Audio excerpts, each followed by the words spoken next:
Hello, Bacho. Let's read the given question. The question says, on observing light from three different stars, P, Q, and R, it was found that intensity of violet color is maximum in the spectrum of P, the intensity of green color is maximum in the spectrum of R, and the intensity of red color is maximum in the spectrum of Q. If Tp, Tq, and Tr are the respective absolute temperature of P, Q, and R, then it can be concluded from the above observation that option A, Tp is greater than Tr is greater than Tq. Option B, Tp is less than Tr less than Tq. Option C is Tp is less than Tq is less than Tr. Option D is Tp is greater than Tq is greater than Tr. So in this question हमें basically पहले तो ये समझना होगा कि lambda maximum corresponds to what. ठीक है. So ये क्वेश्चन के लिए we need to understand Wien's displacement law. Wien's displacement law basically इसमें होता क्या है, lambda max into temperature is a constant. ठीक है. सो यहाँ पे एक चीज याद हमें ये याद रखनी है, जैसे जैसे लैम्डा मैक्स दैट इज जैसे जैसे टेम्परेचर बढ़ेगा, lambda max that is the maximum जिसकी इंटेंसिटी है. लैम्डा मैक्स से मतलब है यहाँ पे द मैक्सिमम इंटेंसिटी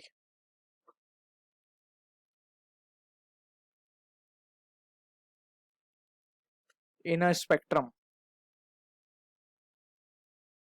ठीक है. जिस किसी भी लाइट की मैक्सिमम इंटेंसिटी होगी कोई स्पेक्ट्रम में, सो उसको हम लैम्डा मैक्स कह रहे हैं. वो लैम्डा मैक्स क्या होगा, शॉर्टर वेवलेंथ की तरफ शिफ्ट हो जाएगा. ठीक है. जैसे जैसे हम टेम्परेचर बढ़ाएंगे वैसे वैसे. ठीक. सो फ्रॉम दिस कंक्लूजन हम क्या कह सकते हैं, अब हमें क्वेश्चन में गिवन है on observing light from three different star P, Q and R, it was found that intensity of violet light is maximum. यानी P के लिए जब हमने चेक किया, फॉर P स्पेक्ट्रम P के लिए वॉयलेट लाइट का कलर मैक्सिमम था, यानी इंटेंसिटी मैक्सिमम थी. बेसिकली लैम्डा मैक्स है. ठीक.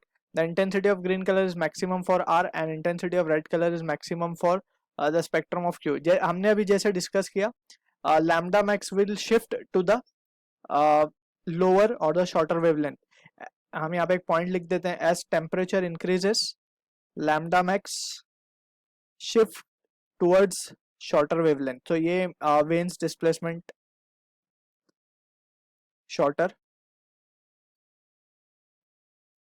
वेवलेंथ. सो ये चीज हमें ध्यान रखनी होगी यहाँ पे. सो अब अगर हम ध्यान से देखें, सो लैम्डा मैक्स जो है वो शॉर्टर वेवलेंथ की तरफ शिफ्ट हो रहा है. यानी कि अगर वॉयलेट की बात करें हम, और यहाँ पे ग्रीन कलर और यहाँ पे रेड कलर, सो इन तीनों कलर में से अगर हम देखें, सो ये सारी लैम्डा मैक्स की वैल्यूज हैं.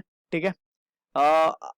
अगर तीनों में से लैम्डा की वैल्यू हम अगर कैलकुलेट करें, सो रेड की जो वैल्यू है lambda, that is it is a greater than violet. Basically green से ग्रेटर है और ग्रीन वॉयलेट से ग्रेटर है. ठीक है. So this is what the condition is. अब यहाँ पे greater the wavelength we can say shorter will be the we can say the temperature. ठीक. बट बिफोर दैट हमें अब ये पता करना होगा कि यहाँ पे ये जो आर है, red colour is belonging to which spectrum, यानी कि रेड कलर मैक्सिमम कौन से स्पेक्ट्रम में, क्यू में.